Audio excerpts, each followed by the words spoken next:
Hi students and teachers, Amit होरा from eco विजनर। I hope आपने part one देख लिया है and you have understood what is market equilibrium and how government can intervene in the free forces of market and ये demand and supply. तो जब government बीच में आती है थ्रू प्राइस सीलिंग और price floor, how this all is influenced by the government. पर आज हम जानेंगे कैसे डिमांड और सप्लाई अफेक्ट करती हैं प्राइस को। डिमांड बढ़ना, डिमांड घटना, हमेशा कहते हैं एक महीने बाद वो चीज़ सस्ती कैसे हो गई, क्या पता उधर डिमांड और सप्लाई फोर्सेस ने अब चेंज हुआ हो।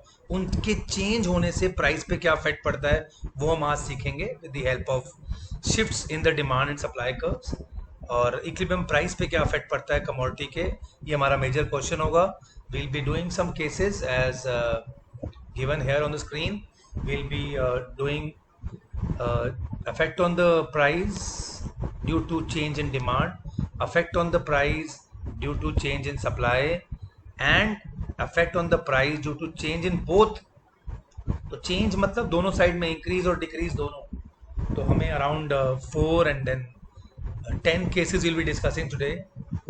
और बच्चे हमेशा पूछते थे कि जब law of supply I used to teach them, then they used to ask me, sir जब प्राइस बढ़ता है तो सप्लाई बढ़ती है पर लोग खरीदेंगे ही नहीं। तो मैंने उन्हें कहा था कि अभी हम लोग कीपिंग अदर फैक्टर्स कांस्टेंट, हम सिर्फ विलिंगनेस टू सेल की बात कर रहे हैं। तो अब इस चैप्टर में हम लोग समझेंगे कि कैसे चीज़ का प्राइस उसकी डिमांड और सप्लाई की वजह से ऊपर नीचे होता है। सो ये ऑपोजिट है। अभी तक आपने पढ़ा है प्राइस के अफेक्ट से सप्लाई और डिमांड कैसे मूव करते हैं। अब आपने पढ़ना है कि डिमांड और सप्लाई के शिफ्ट से प्राइस कैसे अप डाउन होता है। तो एक सिंपल सी स्टेटमेंट से मैं स्टार्ट करता हूँ कि हमेशा हम कहते हैं सर इस चीज़ की डिमांड बहुत हाई है, मार्केट में बहुत डिमांड इसकी आजकल बहुत हाई है। तो लॉजिक लगाओ बच्चों, अगर किसी चीज़ की डिमांड हाई है मार्केट में तो उसका प्राइस क्या होना चाहिए। don't talk about goods and services right now, just say that sir Ranveer Singh की बहुत डिमांड है मार्केट में। So what do you think the price which Ranveer Singh will charge for a movie, will it be high और less? Of course it will be high. तो जब भी आप कोई क्वेश्चन करो तो आपको दिमाग में एक चीज़ ज़रूर होनी चाहिए कि जब किसी चीज़ की डिमांड बढ़ती है मार्केट में, when the rightward shift in demand, certainly the price of that commodity will go up. और फिर हम बोलते हैं यार यार हर जगह दिखाई देती है चीज़, तो इसकी सप्लाई बहुत ज़्यादा है everywhere, it is available on streets also. तो जब उसकी सप्लाई बहुत ज़्यादा है मार्केट में तो सर्टेनली जब कोई चीज़ ज़्यादा होती है मार्केट में उसकी वैल्यू कम हो जाती है। So we know that, we'll prove through the diagram that if demand is more the price is more, if supply is more the price is less. So this is what we are discussing. So we'll focus on this and how equilibrium price is, new equilibrium price is obtained and quantity क्या change होती है। तो quantity पे ज़्यादा focus नहीं है हमारा, हमारा इक्विलिब्रियम प्राइस पे ज़्यादा फोकस है कि डिमांड के बढ़ने या घटने से प्राइस पे क्या इम्पैक्ट पड़ता है। Let us see the first case in which we are showing increase in demand, उसका प्राइस पे क्या इम्पैक्ट आएगा। आई जस्ट टोल्ड यू, आपको लॉजिकली पता है कि इंक्रीज इन डिमांड, किसी भी चीज़ की डिमांड बढ़ने से उसका प्राइस ऊपर जाता है। Let us see with the help of diagram. Previously the demand supply were meeting at point E. तो किसी भी कारण से any other factor, market demand for the commodity shifted rightward, the curve it increase, demand बढ़ गई उस चीज़ की, लोग बहुत डिमांड कर रहे हैं उस चीज़ को आजकल, उसकी डिमांड बढ़ गई। जब उसकी डिमांड बढ़ गई तो उसका कर्व राइटवर्ड शिफ्ट हो गया। सो नया इक्विलिब्रियम पॉइंट आ गया E1। अभी नया इक्विलिब्रियम पॉइंट कैसे आया, I just explain it to you. So when demand increases and supply is not moving, so there is a situation of excess demand. यहाँ पे क्या हो गया, एक्सेस डिमांड की सिचुएशन आ गई। अब एक्सेस डिमांड में the competition is between the consumers, buyers, they will have competition, और ये कॉम्पिटिशन प्राइस को ऊपर, उसको प्राइस को ऊपर ले जाएगा। तो महंगे में लोग खरीदने को तैयार हो जाएंगे। So the equilibrium will shift from E to E1 at, और वो भी obviously at a higher price the supplier will be willing to supply. तो एक नया इक्विलिब्रियम पॉइंट मिल जाएगा आपको, कहाँ पे, E1 पे। हमारे को एक नया इक्विलिब्रियम पॉइंट मिलेगा at point E1। This is how, very logically, very simple सी चीज़ है कि अगर किसी भी चीज़ की डिमांड बढ़ती है तो सर्टनली उसका उसका प्राइस भी ऊपर जाता है, डिमांड बढ़ने से the price goes up, which is clear from the diagram. You can see the price is going up from OP to OP1. So demand increases, equilibrium price also increases. Second case is opposite of the first case, students. You have seen that demand is decreasing. So DD curve से demand leftward shift हो गया due to any reason. It can be fall in the price of substitute. तो demand leftward shift हुई. Demand कम होते ही there is excess supply situation आ जाती है। एक्सेस सप्लाई, ये सप्लाई का एक्सेस हो गया, इधर सप्लाई इज एक्सेस, तो E2 E1 ये एक्सेस हो गया, इतना हमारे पास extra. What happens, the excess supply is leading to competition, या सेलर्स के बीच में होता है कि मैं बेचूंगा और मैं बेचूंगा, तो ये कंपटीशन आ जाता है। और इस कंपटीशन से क्या होता है, प्राइस नीचे फॉल कर जाता है। और लॉजिकली भी जब डिमांड किसी की demand falls, then price has to come down. So price falls from OP to OP1 and equilibrium shifts from E to E1। तो when demand shifts leftward the price goes down, mean जब किसी चीज़ की demand कम हो जाती है तो उसका market में प्राइस नीचे आ जाता है, और जब उसकी डिमांड बढ़ जाती है तो उसका प्राइस ऊपर चला जाता है। Third case again very easy. अगर आप कर्व में देखो तो सप्लाई क्या हो रहा है, supply is moving rightward, mean supply is increasing. और सप्लाई के बढ़ने से एक फ़ायदा होता है कि मार्केट में चीज़ हर जगह अवेलेबल होती है, तो एक्सेस सप्लाई की सिचुएशन आ जाती है। अगेन एक्सेस सप्लाई से तो फ़ायदा कंज्यूमर को ही होना है, तो उसका प्राइस जो है वो नीचे आना शुरू हो जाता है। एक्सेस सप्लाई से उसका प्राइस नीचे आना शुरू हो जाता है, the price falls, and due to more supply which is S2 S1, the price falls from P to P1। So logically भी ठीक है, जो चीज़ बहुत सप्लाई होती है उसका प्राइस हमेशा नीचे आता है। सो price falls and equilibrium point goes from E to E1। You can see in the diagram. So when supply increases, the price falls. When demand increases, the price rises. And when demand falls, the price falls. Decrease in supply. जब भी किसी चीज़ की कमी होती है, हम ऐसे समझते हैं, बहुत इजी है समझना। जब भी किसी चीज़ की कमी होती है, शॉर्टेज होती है, तो उसकी प्राइस ऊपर जाती है। यार वो कम मिल रहा है, जब कम मिलता है तो महंगा मिलता है।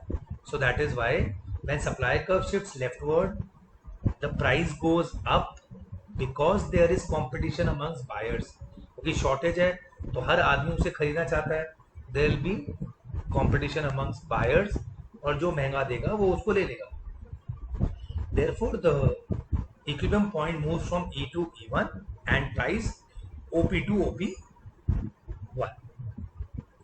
This is how we see कि चार केसेस आपके पूरे होते हैं कि अगर डिमांड बढ़ती है तो प्राइस बढ़ता है, सप्लाई घटती है तो प्राइस बढ़ता है, डिमांड घटती है तो प्राइस घटता है, और सप्लाई बढ़ती है तब भी प्राइस घटता है। लॉजिकली भी करेक्ट है। So what happens when both of them move together? अब both of them move together can be three cases. अब दोनों राइटवर्ड जा रहे हैं, अब पर कितना कौन राइट जा रहा है ये हमारे लिए मेन क्वेश्चन है। सो अगर डिमांड और सप्लाई दोनों इंक्रीज होते हैं तो हमें तीन केस देखने पड़ेंगे। क्या डिमांड ज़्यादा इंक्रीज हुई है कि सप्लाई ज़्यादा इंक्रीज हुई है? क्या डिमांड और सप्लाई बराबर इंक्रीज हुए हैं? और क्या सप्लाई ज़्यादा इंक्रीज हुई है कि डिमांड ज़्यादा इंक्रीज हुई है? सो हमें तीन डायग्राम से शो करना पड़ेगा। तो पहला डायग्राम मैंने शो किया है, the relative percentage of increase in demand is more. You can see demand curve कुछ ज़्यादा ही राइट गया है और सप्लाई कर्व कम राइट गया है। तो लॉजिक फिर से वही है, जब डिमांड ज़्यादा राइट जाती है तो सिचुएशन ऑफ एक्सेस डिमांड है, मतलब डिमांड का इफेक्ट ज़्यादा है। इस चीज़ की डिमांड बहुत बढ़ गई है, उतनी सप्लाई नहीं बढ़ पाई है, तो सर्टेनली जिसकी डिमांड ज़्यादा बढ़ेगी उसका प्राइस ऊपर जाएगा।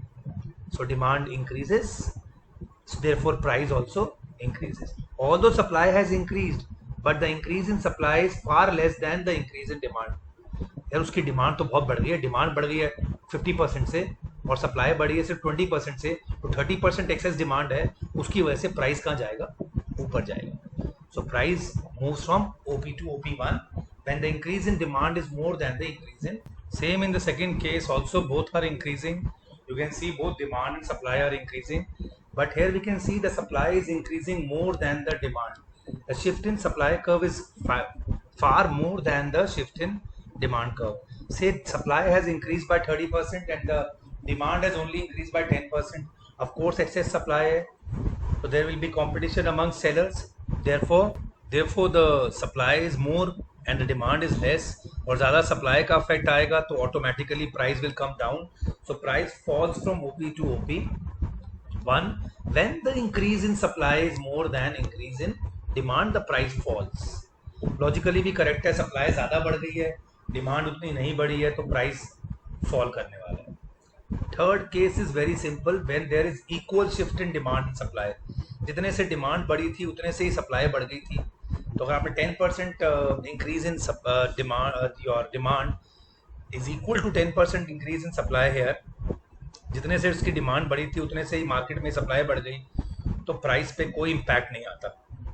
Here the price remains same as the proportionate change in your, you can say, increase in demand is equal to the proportionate increase in supply. Therefore price does not change, क्योंकि दोनों आपस का impact equalise कर देते हैं, तो price will not change. Similarly, same question is on decrease, simultaneous decrease. पहले हम लॉजिकली समझते हैं, बहुत आसान है, बहुत आसान. अगर डिमांड ज़्यादा गिर जाती है तो प्राइस गिर जाता है इन कंपैरिजन टू सप्लाई. अगर सप्लाई ज़्यादा गिरती है तो प्राइस बढ़ जाता है. अगर डिमांड और सप्लाई दोनों बराबर इक्वली शिफ्ट होते हैं तो प्राइस सेम रहता है. So let us see what we are trying to explain. So first case is the increase in the decrease in demand is more than the decrease in supply. तो demand ज़्यादा decrease हुई है, 20% fall आ गया demand में, और supply सिर्फ 10% fall हो पाई है. तो डिमांड ज़्यादा डिक्रीज हुई है तो there will be excess supply, तो सप्लायर्स के बीच में कंपटीशन होगा. Therefore this will push the price down. This will push the price down from OP to OP1. तो प्राइस नीचे आएगा, OP से OP1 पे आ जाएगा. सिमिलरली अगर सप्लाई ज़्यादा गिर जाए, दैट इज़ 20%, और डिमांड सिर्फ 10% से कम हो, तो डिमांड ज़्यादा कम नहीं हुई है, सप्लाई ज़्यादा कम हो गई है, तो फिर यहाँ पर सिचुएशन ऑफ एक्सेस डिमांड आ जाएगी and there will be competition amongst buyers. Therefore buyers will be willing to buy at a higher price which shifts the price up, जो OP से कहाँ पहुँच जाएगा, OP1. तो बस लॉजिकली भी ठीक है, ज़्यादा सप्लाई गिरती है जब किसी चीज़ की, डिमांड से ज़्यादा सप्लाई कम हो गई तो ऑटोमेटिकली उस चीज़ का प्राइस ज़्यादा ऊपर जाएगा. Of course it will go up, so price rises. And third in the last case where both decrease equally, जब decrease in demand is equal to decrease in supply, price will remain unchange. ना तो excess demand है ना excess supply है, so therefore the price does not move, it remains equal. तो ये 10 case हो गए हमारे पास. तो अब हम प्रूव कर दिया हमने, we have prove today that demand and supply they are the forces जिसकी वजह से किसी भी चीज़ का प्राइस ऊपर या नीचे जाता है. जब कोई चीज़ अचानक महंगी हो जाती है तो सर्टेनली मार्केट में उसकी डिमांड, तो पूरी इकोनॉमिक्स यही फैक्टर यही पे चलती है, it moves on demand and supply. Suddenly किसी चीज़ का प्राइस बहुत बढ़ जाता है तो आप बोलते हो यस यार इसकी डिमांड बढ़ गई होगी, या फिर पीछे से माल नहीं आ रहा होगा तो इसका प्राइस बढ़ गया. और जब कोई चीज़ कम हो जाती है तो आप बोलते हो यार क्या पता आप लोग डिमांड ना करते हो, या तो बहुत सारी फर्म्स मार्केट में आ गई हो जो सप्लाई कर रही हैं, सो देयरफॉर सप्लाई बढ़ गई हो इसकी बहुत, तो उससे उसका प्राइस नीचे आ गया. तो एक क्लास में मूल बनता है, you have last very easy way of learning it और understanding it. whenever the impact of demand is more than supply, or you can say demand increases, the price has to go up. When the supply increases, the price has to go down. And when both are changing, तो उसमें impact देखना होता है. When both are changing and demand has more impact of increase, then price goes up. And if supply has more impact of increase, then price goes down. And vice versa. Supply कम होना price को ऊपर ले जाना है, supply बढ़ना price goes down. So that is the way you have to do it, students. Here we intersect demand and supply and explain. तो यहाँ पे आपका demand, supply and equilibrium topic खत्म होते हैं. And I would again tell you, go to our YouTube channel, subscribe it. You will find many good things there. Also, if you want, you can register for our international Olympiad. Buy our Treasure and Simplified Economics books. You will not require any other book if you buy that book from there. And we will be soon bringing it for class 11th also. Till now, we have just put it for 12th. We'll be bringing your book also. And then if you need any personal attention or you want any doubt clearing session by our subject experts, myself or Kunal sir, you can just write us on ecovisionary@gmail.com or just personally message us on your WhatsApp 9891203546. God bless you, students. Take care. Bye.